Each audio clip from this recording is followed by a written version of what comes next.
عليكم ورحمة الله وبركاته. الحمد لله نحمده ونستعينه ونستغفره ونؤمن به ونتوكل عليه ونعوذ بالله من شرور أنفسنا ومن سيئات أعمالنا. من يهده الله فلا مضل له ومن يضلل فلا هادي له وأشهد أن لا إله إلا الله وحده لا شريك له وأشهد أن محمدا عبده ورسوله. সম্মানিত উপস্থিতি, আল্লাহ রাব্বুল আলামিনের লাখ শুকর। আল্লাহ তাআলা আমাদেরকে যে একটি বড় নিয়ামত দান করেছে, এই নিয়ামতের শুকরিয়া আদায় করা এটা আমাদের জন্য জরুরি। আল্লাহ রাব্বুল আলামিন বান্দাদেরকে দুনিয়াতে পাঠান বিশেষভাবে কোনো বান্দার পক্ষপাতিত্ব আল্লাহ করেন না। আল্লাহর নিয়ম হলো, আল্লাহর দস্তুর হলো সুন্নাতুল্লাহি ফি ইবাদিহি। আল্লাহর নিয়ম আল্লাহর বান্দাদের ব্যাপারে হলো কি, যারা আল্লাহর হয়ে থাকবে, আল্লাহর কথা মানবে, আল্লাহ তাদেরকে সাহায্য করবে। আর যারা আল্লাহর কথা অমান্য করবে, তাদেরকেও আল্লাহ তাআলা কিছু সুযোগ দেন ফিরে আসার জন্য। যখন দেখা যাবে যে একেবারেই শেষ প্রান্তে পৌঁছে গেছে, তখন আল্লাহ তাআলা হয়তো অনেকে ধ্বংস করবে। এরকমও আছে, পুরোপুরি নিয়ামত ছিনিয়ে নেয়। এটা কোরআনের মাজিদের মধ্যে বিভিন্ন জাতির কথা আমাদেরকে আল্লাহ শুনেছেন। বিভিন্ন কওম, তাদের কাছে আল্লাহ তাআলা নিয়ামত দিয়েছেন, নবীদেরকে পাঠিয়েছেন, রাসূলদেরকে পাঠিয়েছেন, তাদের জন্য কিতাব আল্লাহ তাআলা দিয়েছেন। তারা যখন আল্লাহর নিয়ামতের অস্বীকার করছে, রাসূলদের সাথে খারাপ ব্যবহার করছে, তখন আল্লাহ তাআলা এক পর্যায়ে রাসূলদের সাথেই তাদেরকে আযাব দিয়ে ধ্বংস করে দিয়েছে। এরকম অনেক আছে। শুধু শেষ নবী মুহাম্মদ রাসূলুল্লাহ সাল্লাল্লাহু আলাইহি ওয়াসাল্লাম, উনি এমন একজন নবী যে উম্মত উপস্থিত থাকতে উনি চলে গেছেন, কিন্তু আগের নবীদের যা কাহিনী কোরআন মাজিদ বলতেছে, যারাই দেখা যাচ্ছে আল্লাহ নাফরমানি করেছে, আল্লাহ তাআলা নবীকে জীবিত রেখে ওদেরকে ধ্বংস করছে। নবীকে দেখাইছে যে আল্লাহর ওয়াদা মিথ্যা দেখেন চোখে, যারা মানবে না তাদের ব্যাপারে যে বলা হয়েছে এখন চোখে দেখে কি অবস্থা হয়েছে। কোরআন মাজিদে বিভিন্ন জায়গায় আল্লাহ তাআলা বিভিন্ন কওমের কথা, বিশেষ করে সূরা হুদ, সূরা শুআরা, এগুলা যদি আপনারা পড়েন তাহলে বেশ কিছু জাতির কথা একসাথেই আল্লাহ তাআলা বলে দিয়েছে। কওমে আদ, কওমে সমুদ, কওমে লূত, এভাবে কেন তাদেরকে ধ্বংস করা হলো আল্লাহ তাআলা এটাও বলছে। এরকম হয়েছে তারপরে ধ্বংস হয়েছে, এরকম হয়েছে তারপরে ধ্বংস হয়েছে ইত্যাদি। কোরআন মাজিদ একেবারে শেষে গিয়া আল্লাহ এটাও বলছেন, কেউ নিজের উপরে অন্যায় না করলে আল্লাহ তাআলা কোনো বিনা কারণে কাউকে ধ্বংস করেন না। এটা আল্লাহর নিয়ম। এটা বলছেন, যখন তোমরা জুলুমের উপরে সবাই মিলে জুলুমের উপরে রাজি হয়ে যাবে, তখন আল্লাহর পক্ষ থেকে শাস্তি আসবে। অনেক সময় এরকম হয় যে কেউ জুলুম করতেছে, আর যারা আছে জুলুমের বিপক্ষে, বিরুদ্ধে কথা নেই, জুলুমকে প্রতিরোধ করার জন্য চেষ্টা নেই, একটা শব্দও বলে না, চুপচাপ সরে যাচ্ছে। এদেরকেও বলা হয় এরা জুলুমের উপরে এরাও রাজি, এরাও সমান গুণাগার। জুলুমের বিরুদ্ধে বলতে বলা হয়েছে কোরআনের হাদিসে।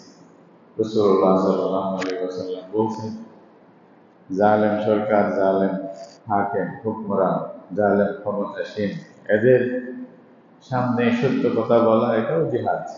রাসূলুল্লাহ বলছে আফজালুল জিহাদ মান ক্বালা কালিমাতু হক ইনদা সুলতানিন জাবির।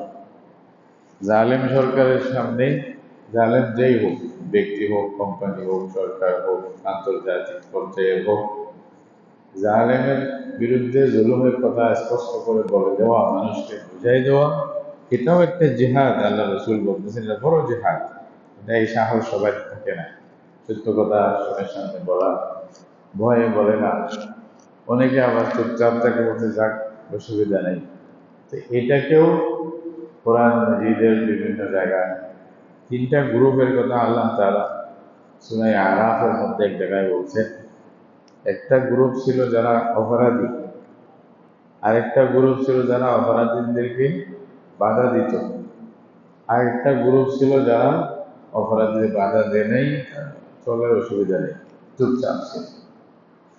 আল্লাহ তাআলা ওই দুই গ্রুপকে ধ্বংস করছে, কোরআনের মধ্যে আছে। যারা অপরাধী বাধা দিছে, নাহি আনিল মুনকার যারা করবে, তাদেরকে আল্লাহ বাঁচায় দিয়েছে। وأنجينا قرآن لمبك واسأل القرية التي كانت ظالمة। ইত্যাদি কোরআনের মধ্যে জায়গায় জায়গায় আপনারা দেখলে পাইবেন। যে আয়াতটা বললাম, আল্লাহ বলতেছেন কোন জাতিকে যখন আল্লাহ তাআলা শাস্তি দেয়, কোন দলকে, কোন বিশেষ গ্রুপকে যখন আল্লাহ শাস্তি দেয়, তখন মনে করবা ওরা জালেম ছিল বিধায় আল্লাহ তাআলা তাদেরকে শাস্তি দিচ্ছে। আর ওদের মধ্যে কোনো ভালো লোক ছিল না যারা তাদেরকে বাধা দেবে। হয়তো কেউ বাধা দেয় নাই, বাধা না দেওয়া এটা হলো জুলুমের সাথে সেও একমত, এটার পরিণাম হিসাবে সবার উপরে চলে আসে। কোরআন এটাও বলছে ওয়াত্তাকু ফিতনাতান লা তুসিবান্নাল্লাযীনা যালামু মিনকুম খাস ওয়া'লামু আন্নাল্লাহা শাদীদুল ইকাব। বলছে যে যখন কেউ জুলুম করে, জুলুম সহ্য করে, দেখে শুনে, চোখ দেখে সহযোগিতা করে, আবার চুপ থাকে, এরা সবাই সহযোগী মনে করা হবে এবং সবার উপর আযাব আসবে একসাথে, কেউ তখন বাধা দিতে পারবে না। কিন্তু আল্লাহর দস্তুর, আল্লাহর নিজাম, আল্লাহ কিভাবে করবে আমরা বুঝতেই পারব। মক্কার যারা লোকেরা ছিল তখনকার যুগে, তখন তাদের কাছে শক্তি ছিল না। কুরাইশ যারা ছিল, রাসূলুল্লাহ সাল্লাল্লাহু আলাইহি ওয়াসাল্লামের দাদা, বংশধর, এদের কাছে এরকম শক্তি ছিল না যে জালেমকে প্রতিহত করবে, তার সামনে মোকাবেলার জন্য আসবে, কিচ্ছু ছিল না। আব্রাহার মতো শক্তিশালী একজন বাদশাহ, তখনকার যুগে খ্রিস্টানদের রাজ্য, ইয়ামানে তাদের রাজ্য ছিল, অন্য জায়গায় ছিল, রোম থেকে সে হুকুমদাতা, এদের গভর্নর ছিল। তো সে যা বলে তাই, সে হাতি নিয়ে আসছে আল্লাহর ঘর ধ্বংস করার জন্য। এখন হাতির মোকাবেলা এরা, ওই যে ছাগল ছাড়া যে মানুষ, উটওয়ালা মানুষ, হাতির মোকাবেলা কেমনে করবে? আর এত বড় লস্কর নিয়ে আসছে, না মোকাবেলা কেমনে করবে? তখন মক্কাবাসীরা রাসূলুল্লাহ সাল্লাল্লাহু আলাইহি ওয়াসাল্লামের দাদা আব্দুল মুত্তালিব, সে দেখলো যে মানে অবস্থা বুঝে যে এদের মোকাবেলা করা আমাদের পক্ষে সম্ভব না, আমাদের পৃথিবীর জন্য আমাদের পিছিয়ে ফেলবে, এদের কোনো শক্তি আছে, দুনিয়াবী শক্তি আছে। তো উনি করলো কি, বলছে আমাদের আর উপায় নেই, আমরা আমাদের যান বাঁচায় কোনো রকম চলে যাই।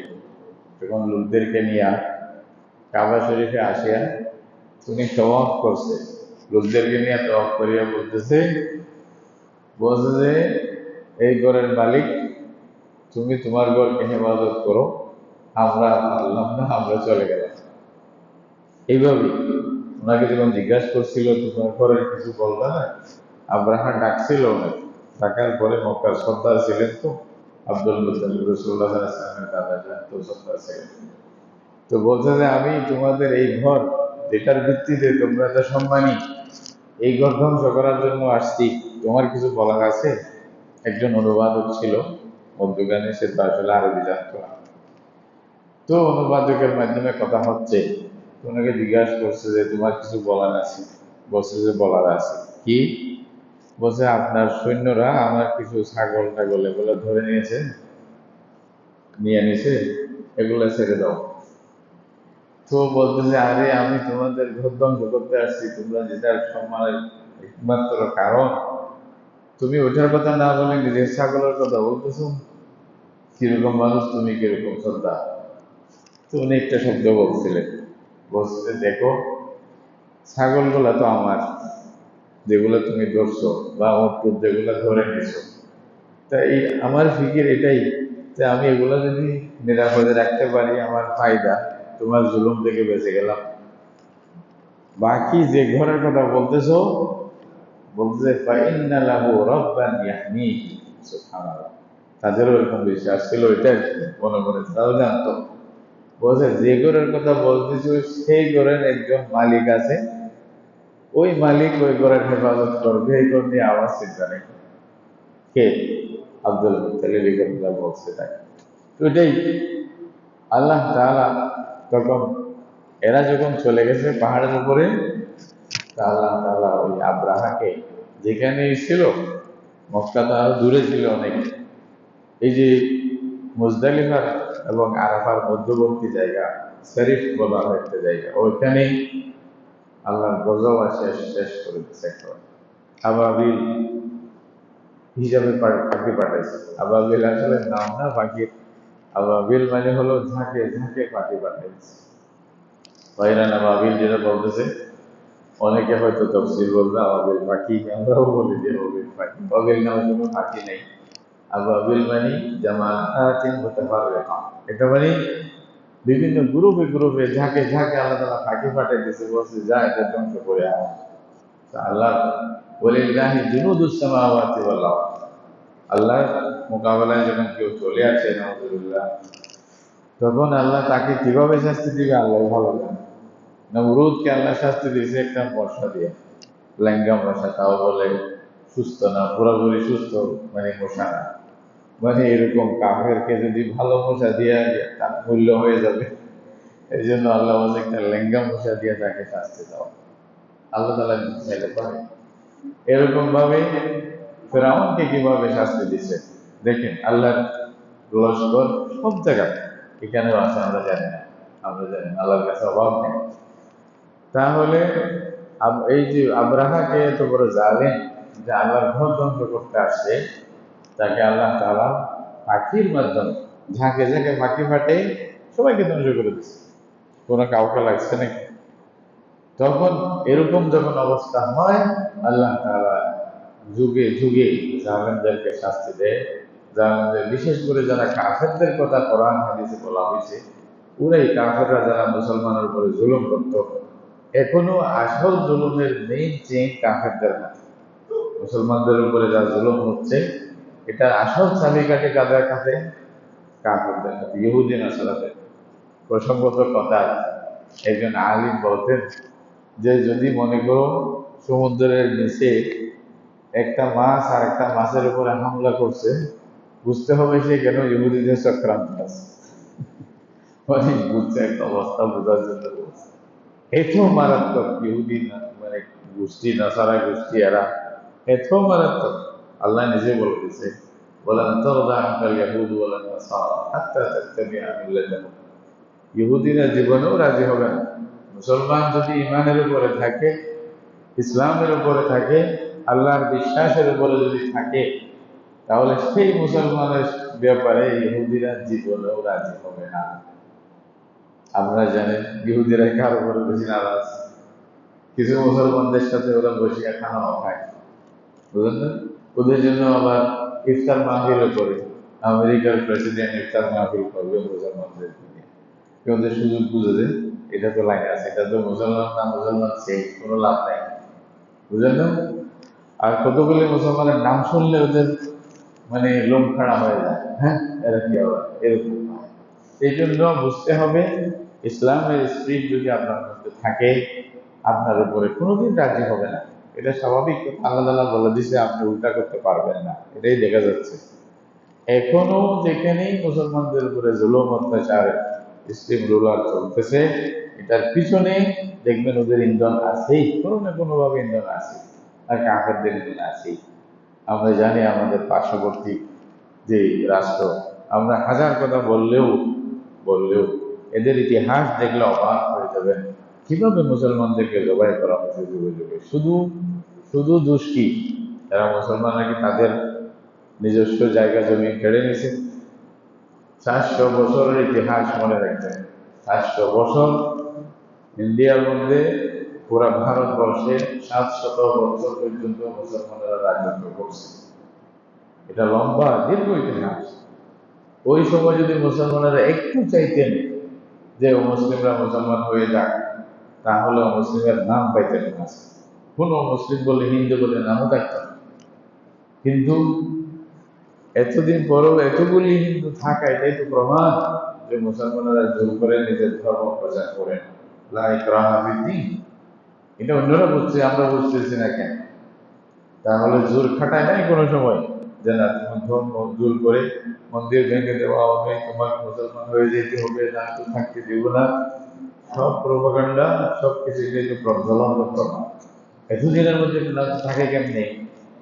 এটাই তো সবচেয়ে বড় প্রমাণ মনে করতে হবে আমাদেরকে। তাহলে সেই রকম অবস্থায় তোমরা কি করছো, এটার ফিরিস্তি তোমাদের কাছে জানা আছে। যুগ যুগ ধরে কি করছো, কোথায় কি করছো না করছো, যখনই সুযোগ পেয়েছো মুসলমানদেরকে জবাই করা ছাড়া তোমাদের কাছে আর কিছু ছিল না।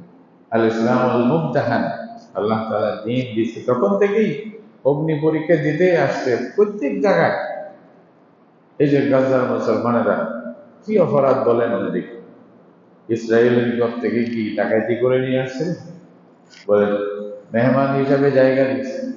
ওদের কোথাও জায়গা ছিল না, মুসলমানেরা জায়গা দিচ্ছে, ঠিক আছে যাক বেলা আমার বাড়ি তো বাড়িওয়ালাকেই বুঝে তুমি চলে যাও, এটা বাড়ি না, বাড়ি আমার। এর চেয়ে বড় অমানবিক চিন্তাধারা, এর চেয়ে বড় অমানুষ কেউ থাকতে পারে না। আল্লাহ তাআলা কোরআনে বলছেন এদের ব্যাপারে সতর্ক থাকবে, এদের সতর্ক থাকবে, এদেরকে বন্ধু বানাবে না কোনোদিন। একেবারে উদার হয়ে সবকিছু খুলে দিবে না। বন্ধু বানানো মানে এটাই।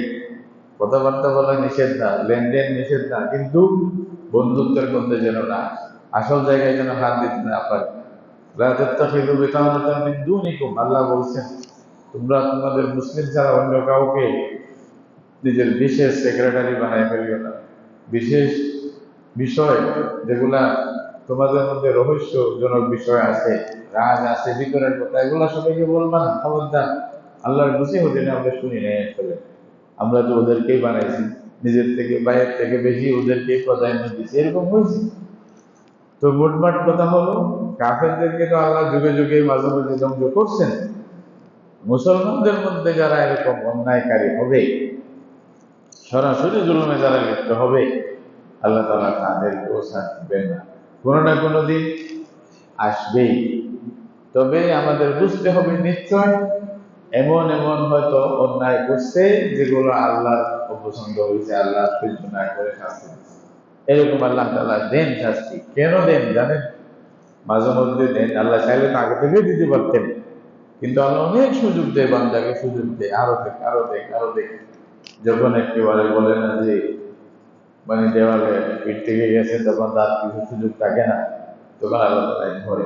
তাও আবার অনেক ক্ষমা করে দেয়, বান্দাদের জন্য সুযোগ আছে। দেখেন, আমি এটা বলতেছি বোঝার জন্য। আল্লাহর কাছে বিশেষ কোনো গোষ্ঠীর কোনো বিশেষ নাম, এটা ইহুদিমার কাছে না। ঠিক আমরাই আল্লাহর পার্টি, বাকিরা সব অন্য। এই চিন্তা করা, এটা কার চিন্তা? ইহুদিদের চিন্তা। ইহুদিরা বলতো কি, আল্লাহ আমাদেরকে ভালোবাসছে, আর কাউকে ভালোবাসবে না, আমরাই জান্নাতে যাবো, আর কেউ যাবে না। এরকম চিন্তা ছিল। কোরআন পড়েন না, বুঝবেন? তো আল্লাহ তাআলা বলছে কি, এটা তোমরা তোমাদের কাবিলিয়তের কারণে, যোগ্যতার কারণে পাও নাই। এই নিয়ামতটা পাওয়ার পিছনে শুধুমাত্র আল্লাহর ইহসান, আল্লাহর নিয়ামত, আল্লাহর অনুগ্রহ ছিল। তোমাদের নিজের কাবিলিয়ত এখানে কিছু নেই। সুতরাং আল্লাহর দেওয়া নিয়ামতকে অস্বীকার কেন করতেছে? আল্লাহর নাশুকরি কেন করতেছে? যদি করো, তাহলে আল্লাহ যখন চাইবেন তখন তোমাদের বাদ দিয়ে আরেকজনকে দিবেন। আল্লাহু ইয়াখতাসসু বিরাহমাতিহি মান ইয়াশা, আল্লাহু যুল ফাদলিল আযীম। আল্লাহ বলছে আল্লাহ যাকে চাই দিতে পারে, তোমাদের কি? হযরত রাসূলুল্লাহ সাল্লাল্লাহু আলাইহি ওয়াসাল্লামকে যখন নবী বানাইলেন, ইহুদিরা বলল নবী আমাদের থেকে না আসিয়া কুরাইশদের থেকে কতগুলি মানে মানে দাসের মতো কওম, এদের থেকে কেন নবী আসলো? আর গরিব কেন আসলো?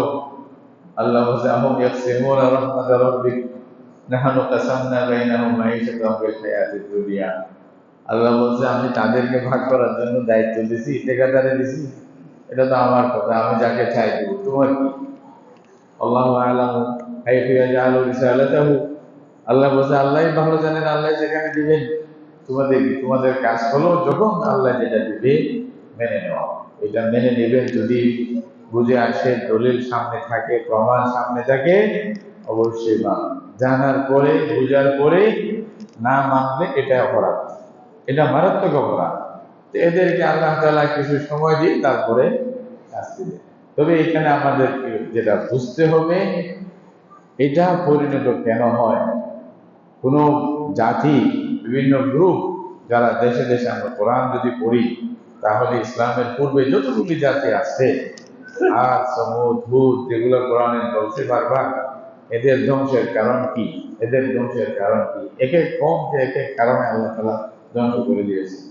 শুধু মাফের মধ্যে বেশ কম করতো, মাফ না আর কি। হ্যাঁ, তারপরে এই যে হযরত শুআয়ব আলাইহিস সালামের কওম, মদিয়ান শহরে যাদের অবস্থান ছিল, এদেরকে ধ্বংস করার পিছনে আল্লাহ তাআলা বড় করে যে কারণটা দেখাইছেন, এটা মাফের মধ্যে বেশ কম করে ফেলছে।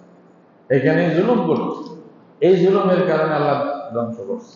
একটা জিনিস, এখন আমরা কি করি? আমরা যারা ভালো মনে করতেছি, মানুষকে ঠকাইতেছি না ডেলি। এখানে ওকে ওকে ওর চোখে দেখাচ্ছি কি 1 কেজি দিছি, আসলে ওখানে 200 গ্রাম কম। কেন? ও নিচে আগে থেকে লাগাই রাখছে আলাদা করে। তাহলে এই জুলুম প্রতিনিয়ত আমাদের হচ্ছে কিনা? যে যাকে পারতেছে। আল্লাহ তো বলেন নাই যে ওই জাতি জুলুম করলে শাস্তি দিব, তোমাদেরকে দিব না, এটা তো বলেননি। এটা তো দেখতে হবে, বুঝতে হবে, যেই করো, জালেম যেই হয়, আল্লাহর কাছে সে জালেম। আমি গতবারও বলছিলাম, অন্যায়ের, জুলুমের, সন্ত্রাসের বিশেষ কোনো ব্যক্তিও থাকে না, গোষ্ঠীও থাকে না, আলাদা পরিচয় থাকে না। ওইটা ওদেরই সন্ত্রাসীর পরিচয়, সন্ত্রাসই তার পরিচয়, আর কিছু না। সুতরাং আমাদের বুঝতে হবে, ইনসাফ রাখতে হবে। যদি আমরা চিন্তা করি পরিণতি কেন হলো, আমরা বুঝতে পারি, এটা বোঝার জন্যই আল্লাহ তাআলা কোরআনের মধ্যে এগুলা জিকির করেন। আর বলেন যে দেখো, এই কারণে আমাদেরকে শাস্তি দিয়েছে। এটার মানে কি? এটার মানে হলো তোমরা করলে তোমাদেরকেও শাস্তি দিব, তোমরা আলাদা কিছু না। যেখানে বনি ইসরাঈলকে আল্লাহ তাআলা কোরআনের মধ্যে অনেক জায়গায় বলছেন, ফাদ্দালতু আলাইকুম আলাল আলামিন, ফাদ্দালতুকুম আলাল আলামিন, সারা পৃথিবীবাসীর উপরে তোমাদেরকে প্রাধান্য দিয়েছি আল্লাহ বলছেন। এখনো ইহুদিরা এটা দিয়ে আমাদেরকে বলছে আমরা এই কথা তোমাদের কোরআনে আছে, এইটা বলতে চায় শয়তানেরা, বুঝলেন? কিন্তু আল্লাহ কি বলছেন? যে দিছিলাম, রাখতে পারো নাই, নিয়ে নিছি সব। তোমরা রাখতে পারো নাই, সব নিয়ে নিছি। এমন ভাবে তোমরা লাঞ্ছিত, বঞ্চিত হবে, সারা পৃথিবীতে তোমাদের কোনো স্থান হবে না। মানুষের একটা পক্ষ ধরা ছাড়া, মানুষের আশ্রয় ছাড়া, বা আল্লাহ না দিলে তোমরা নিজস্ব জাতি হিসাবে, নিজস্ব সত্তা হিসাবে পরিচয় দিতে পারবা। তোমাদের পৃথিবীতে কিছু থাকবে না। হুজুরিবাত আলাইহিমুল যিল্লাতু ওয়াল মাসকানাতু ওয়া বা'উ বিগাযাবিন মিনাল্লাহ। আল্লাহর নাফরমানিতে, আল্লাহর অসন্তুষ্টির মধ্যে সবসময় থাকবা। এটা দেখা যাচ্ছে, আমরা চোখে দেখতেছি। এই যে আজকে ইসরায়েল যে আছে আরবদের ভিতরে, এটা শুধুমাত্র ওই বড় বড় বেটারা আছে না, কতগুলি শয়তান, এদের মানে মদত পুষ্টিতার কারণেই, না হয়তো একদিন এতদিন কতদিনের অস্তিত্ব হারা হয়ে যায়। এইখানে আবার আরেকটা হিকমত আছে। আল্লাহ তাআলা কোরআনের মধ্যে ইশারা পাওয়া যায়, ওয়াইদা জা ওয়াদুল আখিরাতি জিনা বিকুম লাফীফা। আল্লাহ সূরা বনী ইসরাঈল, যেটার নামই বনী ইসরাঈল সূরা, ওই সূরার শেষের দিকে আল্লাহ বলতেছেন, যখন শেষ সময় আসবে, আমি সব ইহুদিদেরকে এক জায়গায় করব। দেখেন, এখন পৃথিবী থেকে বিভিন্ন জায়গা থেকে ইহুদিরা ওই জায়গায় গিয়ে জড়ো হচ্ছে। এটা আল্লাহ তাআলার ইরাদা, কি হয় এটা আল্লাহ জানে কবে হয়, কিন্তু দেখা যাচ্ছে নিশানা গুলো আমরা দেখতেছি। তাহলে ভাই এগুলো থেকে আমাদেরকে সবক নিতে হবে। আমি ঠিক আছে দলগতভাবে শাস্তি না পাই, অথবা আমি ব্যক্তিগত শাস্তি পাওয়ার মুস্তাহিক যদি হয়ে যায়, আল্লাহ তাআলা তাকে শাস্তি দিবে, প্রত্যেকজনের প্রত্যেকজন হিসাবে। আল্লাহর বিচার হলো করার। আমরা যদি দেখতে যাই যা আমাদের দেশে ঘটে গেল, তা আমি আপনাদেরকে বলবো এই ঘটনাটা, এটার মধ্যে আমরা কারা দোষী, কি আমাদের দায়িত্ব ছিল, পরবর্তী নসিহত কি, সব কিছু যদি আমরা চিন্তা করি, কয়েকটা আয়াত পড়বো, অনুবাদ করলেই বুঝবেন যে আল্লাহ যেন আজকের জন্য আয়াতগুলি নাযিল করছে মনে হবে। পড়ি দেখেন, সূরা হুজুরাত পড়ে দেখেন, আল্লাহ বলতেছেন ওয়াইন তাইফাতানি মিনাল মুমিনিনা ইফতাতালু ফাআসলিহু বাইনাহুমা।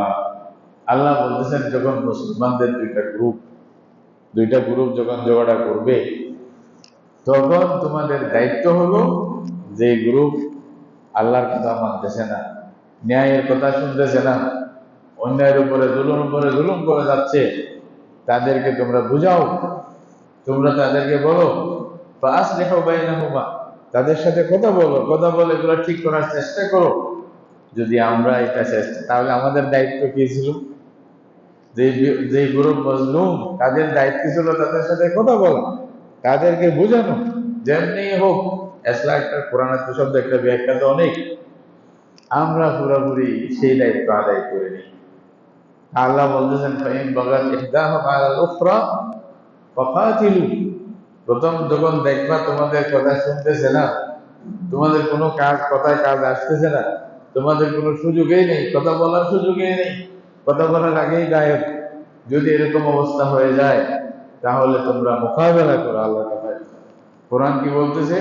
ফাকাতিলুল্লাতী তাবগী, তোমরা সবাই মিলে যে বিরোধী আছে, কোরআনের বিরোধী, রসুলের বিরোধী, ন্যায়ের বিরোধী, মানবতার বিরোধী, এগুলো সব একই কথা, যে আল্লাহর কথার বিরোধী, তাদের সাথে মোকাবেলা করো। হাত্তা তাফিআ ইলা আমরিল্লাহ, আমার আল্লাহ বলে দিয়েছে কতক্ষণ? যতক্ষণ আল্লাহর কথা মেনে নিবে না, মেনে নিলে তখন আর যুদ্ধ নেই, তখন আর কিচ্ছু নেই, তার উপরে জুলুম নেই। ফাইন ফাআত, কোরআন বলতে যদি তারা মেনে নেয়, ফিরে আসে, ফাআসলিহু বাইনাহুমা, সুবহানাল্লাহ, আল্লাহ তখন ইসলাহ করবে, তখন ফাসাদ করে ধ্বংস করবে না। আমরা কি করছি দেখেন, নিজের ভাইয়ের উপরে সুযোগ আছে, একটু শত্রুতা আছে, তারপর জ্বালাই দিচ্ছি, তার ধ্বংস নষ্ট করছি, নিজেদেরই পয়সা নিজেরাই ধ্বংস করছি, তাহলে আমরা কি কম নাকি? আমরা মানে সুযোগ পাইলে আমরাও তো সেই, কি ফরক হইল? কোরআন বুঝেন, একটু চিন্তা করেন, কোরআনের অনুসারীরা একটু চিন্তা করেন কোরআন কি বলে। তাহলে ফাআসলিহু বাইনাহুমা ফাইন বাগাত ইহদাহুমা আলাল উখরা ফাকাতিলুল্লাতী তাবগী হাত্তা তাফিআ ইলা আমরিল্লাহ ফাইন ফাআত ফাআসলিহু বাইনাহুমা বিল আদলি। আল্লাহ বলছে বিল আদলি, ইনসাফের সহিত, যে যতটুকু অন্যায় করছে তাকে বিচারের মধ্যে মানে খাড়া করতে পারো, বিচারালয়ে নিয়ে আসতে পারো, কাঠগড়ায় দাঁড়াইতে পারো, অতটুকু অপরাধের জন্য যে সাহা করছে। আর যে অপরাধ করে নাই তার উপরে জুলুম করিও না, এটা আল্লাহর কথা। এরকম হয়, একটা গোষ্ঠী আর একটা গোষ্ঠীর উপর যখন বিজয় লাভ করে, ওদের যাকে পাই জুলুমের শিকার হয়ে যায়, ওরা আবার উল্টা, এরকম হয়। আল্লাহ এই জন্য বলছে খবরদার, ফাআসলিহু বাইনাহুমা বিল আদলি, এটা ইনসাফের কথা বলার পরে আল্লাহ আবার বলছে ওয়াকসিতু, আল্লাহ বলছে ওয়াকসিতু, এই আমার বান্দারা ইনসাফ করো, ইন্নাল্লাহা ইউহিব্বুল মুকসিতিন, ইনসাফকারীকে আল্লাহ ভালোবাসে। অন্যায় করিও না, সুযোগ পাইছো বললে অন্যায় শুরু করে দিও না। ইন্না লিল্লাহি ওয়া ইন্না ইলাইহি রাজিউন। আল্লাহ সবাইকে আরো বুঝদান করুক। গতবারও বলছিলাম কিছু কথা, এটা বোঝার জন্য বলতেছি, এটা নিয়ামত, এটা মনে করেন না এটাই শেষ, এরপরে আরো তো কথা আছে, আরো তো জীবনে আরো কত কিছু হইতে পারে, তা আমরা কল্পনাও করি নাই কি হবে, আল্লাহ করাই দিছে না, দেখেন নাই তো। সুতরাং আল্লাহর উপরে তাওয়াক্কুল, আল্লাহ তাআলা যা চাইলে করতে পারে, আল্লাহর নিয়ামতের কাছে থেকে নিজেকে ছোট মনে করে নিয়ামতের শুকরিয়া আদায় করা, এটা দরকার।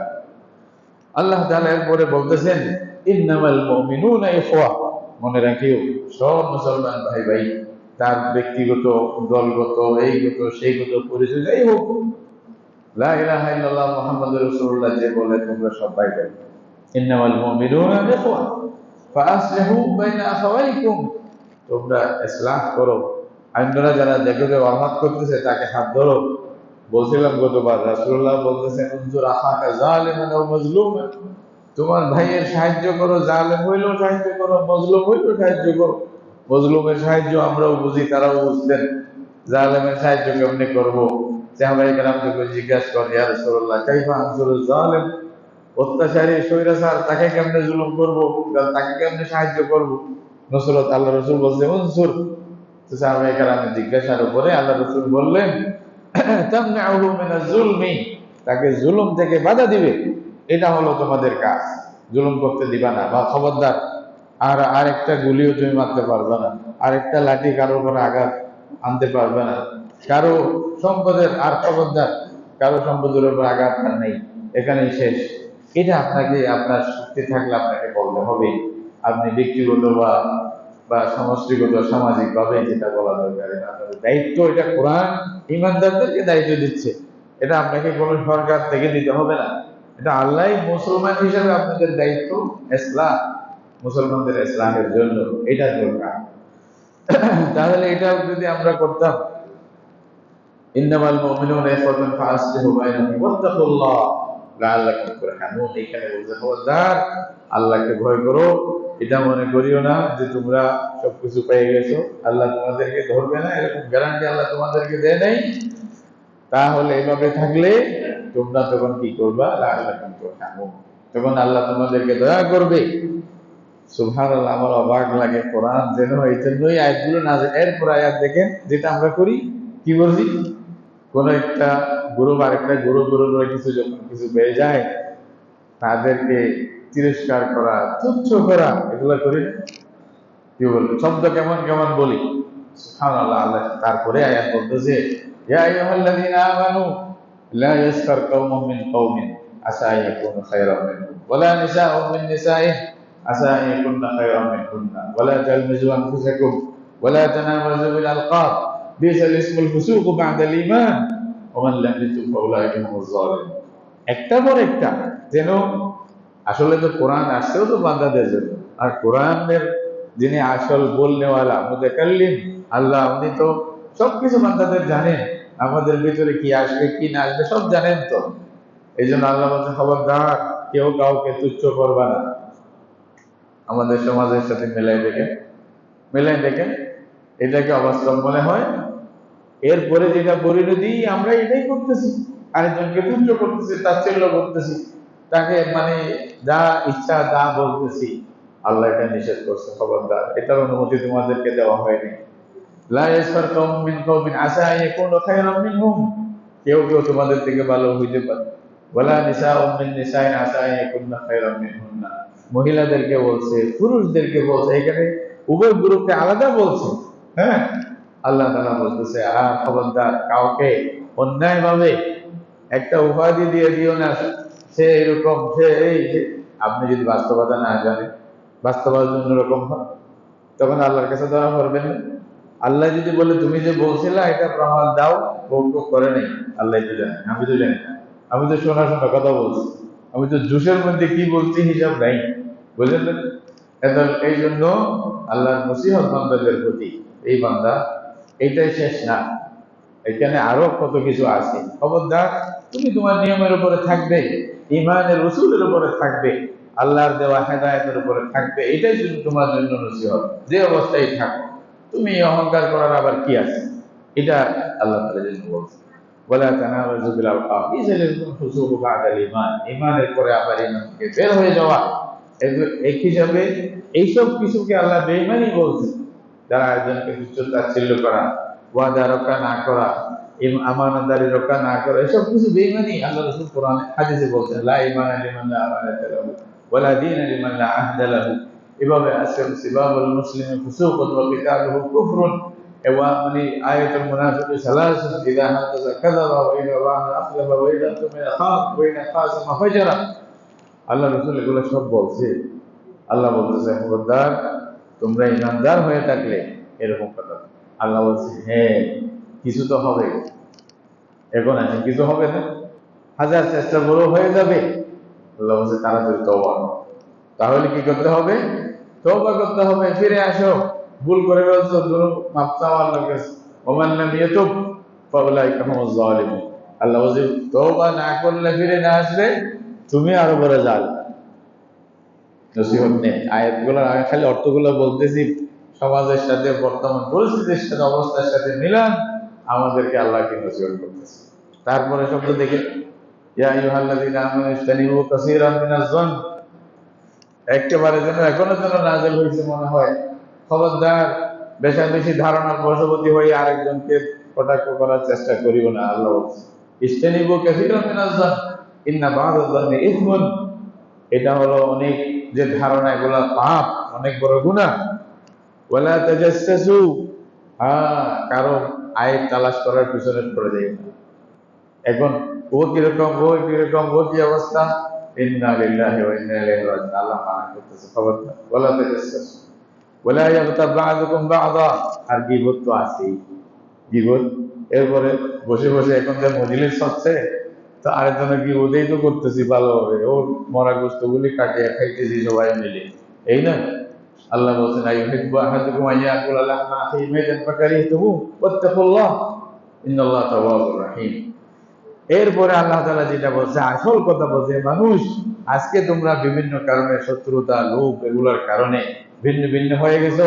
তোমাদের গোড়া যদি দেখো, তোমরা এক এক বাপের সন্তান, এক মায়ের সন্তান, এটাই কোরআন বলতেছে। পড়েন না সূরা হুজুরাত, ইয়া আইয়ুহাল্লাযীনা ইয়া আইয়ুহান নাস, এরপর আসিয়া বলতেছে ঈমানদার না খালি, এখানে শব্দ আছে ইয়া আইয়ুহান নাস, সব ঈমানদার গায়র ঈমানদার সবাই। ইন্না খালাকনাকুম মিন যাকারিন ওয়া উনসা, তোমাদেরকে এক পুরুষ এক নারী থেকে আমি সৃষ্টি করছি। আর এগুলা ভিন্ন ভিন্ন ভাগ, কেউ বাঙালি, কেউ হিন্দি, কেউ ইরানি, তুরানি, এগুলা কেন? পরিচয়ের জন্য, শুধু পরিচয়ের জন্য। আল্লাহর কাছে সম্মানিত হবে যার কাছে বেশি তাকওয়া থাকবে। এখানে আর কোনো পরিচয় নেই, কোনো গোষ্ঠী, কোনো দল, কোনো ব্যক্তি, এই কোনো পরিচয় আল্লাহ তাআলা গুরুত্ব দিবেন না। ব্যক্তিগতভাবে তোমার তাকওয়া কত ছিল, এটার ভিত্তি দিয়ে আল্লাহর কাছে আসবা, বাকি সব মিথ্যা, চলো আনাই মিশা। তাহলে যেটা সত্য ওটার দিকে আস। শুধু বর্তমান পরিস্থিতির সাথে আমার মনে হয়েছে এটা যেন পুরোপুরি খাপ খেয়ে গেছে, মিলে গেছে।